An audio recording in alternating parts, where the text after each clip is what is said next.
focusing on a team that has Super Bowl aspirations. And if they are having a mini camp and their players are talking in front of a microphone, we're going to hear them out. Certainly if one of them is a multiple MVP of the league in Lamar Jackson, who hasn't spoken since the Bills bounced the Ravens in the playoffs. And since that day, we have not heard from Lamar. Now we have. And his approach to this season certainly caught the ears of a lot. I think I get over any loss, to be honest. I got losses from youth football that still hunt me, so I never get over a loss. I don't care how small it may be to someone else or how great it might be. It's always the same for me. It's football. Everything not going to go our way, man. Before it was like, oh, you can't win a playoff game. We won a playoff game. We got to the LC Championship 2 years ago. And we just fell short, like 2 games short this year. But we're going to bounce back. And when we come back, I feel like we're going to have vengeance on our mind. Vengeance on our mind. Okay. I love it. And you know who loves it too? The schedule makers. Because hearing on June 18th that vengeance is on the minds of the Baltimore Ravens quarterback, that's why they put him in Buffalo on the first Sunday night of the season. Let's go. Let's go. I've often thought that the first game might be the Commanders in Philadelphia, a rematch of the NFC Championship game. But we're going to have to wait for that one. And then you've got the Chargers and the Chiefs on the first Friday of the season, with that game on YouTube, which you can see here on Roku. And then Sunday night, Ravens at Bills. Somebody's going to be 0-1. And the Ravens have got to be like, how many times are we going to have to open the season in the home of the team that eliminated us the year before? Now, last year, there was a toenail that prevented the Ravens from spoiling a Banner Rays night in Kansas City. So we were there. The Ravens are, yes, we were. The Ravens are going to be ready for that one, right? And then home for Cleveland, then a Monday nighter against Detroit, then a visit to Kansas City, then a Houston Texans team that the Ravens eliminated 2 years ago from the playoffs, then the Rams coming to their house. Last time that happened, that game went to overtime. It was a dynamite contest. Then a home date with Chicago, which is a total shrug emoji. Like, are they going to be that much better because of the moves that they've made, that everyone thinks? A visit to Miami on a Thursday night when everybody's going to be dressed like whatever they're dressed in, because Halloween's the next night. A visit to Minnesota, Cleveland again. Let's go. So many of these games are must-see, and then three of their last 4 are division games, half of them division games, and another one's at Green Bay. 3 on the road to finish the season out of the final 4 games, with the only home date or the Patriots coming to their house. Vengeance indeed. Again. That's a tough start before the bye, too.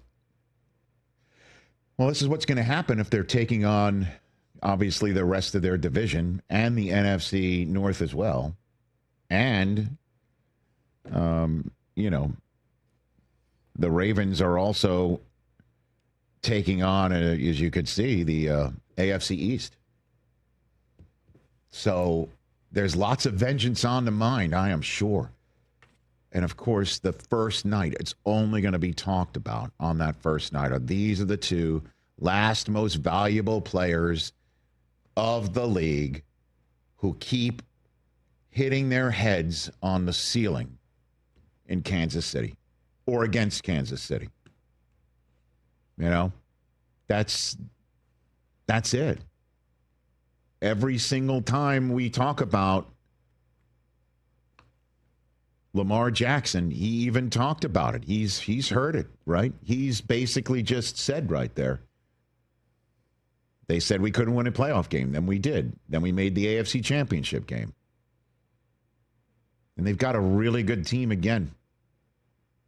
They are absolutely coming into this season 100% contenders in the AFC, if not making the Super Bowl. I know I'm not going on a limb. Ooh. Where are they? Where are they currently in? So I was just looking that Las up. Vegas. I know you always go there whenever I go in that their direction. win total. Actually, they have the second. Well, they have tied for the best Super Bowl odds. Buffalo and Baltimore are both 7-1. Better than Kansas City. Kansas City and Philadelphia is plus 750, so 15-2. Detroit has the. Don't make me do math. That's worse than 7-1, right? Yeah. Because that's 7.5 to 1. Yeah. Detroit 10-1, and then a big jump. So those are the kind of the five who are all similar. Then a big jump. Rams 19-1. Commanders 20-1. Vikings 21-1. Bengals 21-1. Okay. So the Ravens and the Bills currently have the best odds to win the Super Bowl this year. Yeah. Ravens win total 11.5. How do you feel about that? I mean, again, you put their schedule up, and you gotta wonder where a dozen wins come from, until you realize who they have on offense, Pretty tough who schedule. they have on defense, who they've drafted, who they've acquired. DeAndre Hopkins is there, and then you think about who's coaching him. DeAndre Hopkins, all due respect, Hall of Fame player, just seems like a name at this point. Yeah, well, I know they re-up Bateman. Their pass catcher is kind of, if there is a flaw in the roster, you keep on saying that over and over again. That is, where I'm looking at. Right. Not that it really mattered much last year. They had a great run. Lamar was awesome, obviously. Derrick Henry, we're going to talk to in a minute. It's still at the top of his game, but I don't know. They've also improved their backup quarterback. I mean, Cooper Rush is there now. But to have the best Super Bowl odds, I don't know. That seems that's the Cooper Rush effect, Chris. Like two great tight ends. About that. Ricard's back again in front with Henry. Justice Hill, Keaton Mitchell's going to have a full Remember how good he was from spurts? Season of being healthy. That offensive line, bro. Defensive line. I mean, the front set, and then there's my guy on the back end. Honestly, he's up there with Jerome Bettis in terms of Notre Dame people that I don't mind. And Kyle Hamilton. I noticed you said you don't mind and not like. I don't mind. Yeah. I like him. You love Jerome. I do.